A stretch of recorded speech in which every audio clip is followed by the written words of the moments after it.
President, I want to talk to you about the agriculture. And I always say when I come to this country, Uganda's culture is agriculture. 70% of the people work here. And we want to develop that, value chain development. Now, we have spent about, last time we mentioned to you, Jordan came, that we spent about 45 million pounds of our aid money in the last 6 years helping small farmers. Okay, we've also done a deal with... Here in Uganda? Uganda, yeah. We've done a deal with Equity Bank. I met the chief executive day before yesterday, where they lend money to farmers. We 60% guarantee, okay? Our FCDO, not DFID anymore, FCDO guarantee, so we're working very jointly with them. And we have a supply chain who wants to supply 10 tons on a daily basis to London. We've got a buyer there. 10 is small. We can take 20, 30, 40. Because your pineapple, your avocados are amazing. So really we want to support this particular area. It will help a large number of small farmers, small SMEs. The demand is there.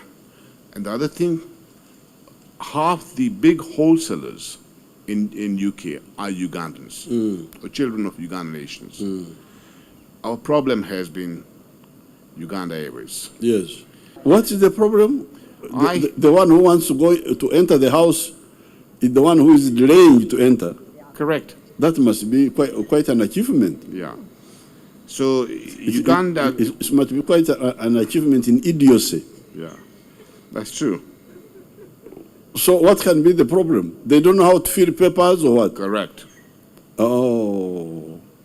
And there's no communication between Uganda Airport Authority and Uganda Civil Aviation. Who can help to these people to fill papers? We've asked Gavin now to work with them. Now, when you come after Easter, can you bring the Goan and so that they would have concluded the forms? Yeah. I'm going to talk to them also to say, please, you work with some volunteers to teach you how to fill forms. So, sir, they have said June. They said they need till June. So again, the piece for me is... June for what? June to complete the forms. Who? The Civil Aviation Authority. Our people here? Uh-huh. That's not good enough. How can somebody who wants to come in the house be the one to delay? Correct. Very frustrating. No. And they've had the planes for 18 months on the tarmac. Yes. Yes. The problem we got, Lord Popat, was that during Amin's time, the civil service broke down. Correct. So when we came back, we found that ramp of the civil service. Yeah, but unlike the army, we didn't interfere with it. We left it.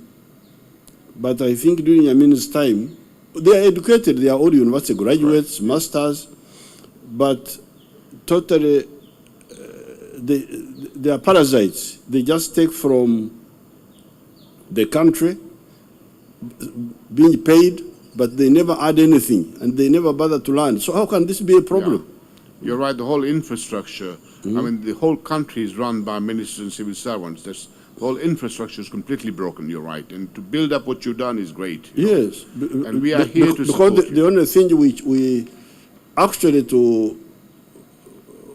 what has made Uganda recover has been mainly the army and the private sector. Yeah.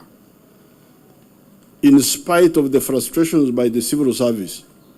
The civil service blocks, but somehow, because there is peace in the country, by the army and the private sector, in spite of the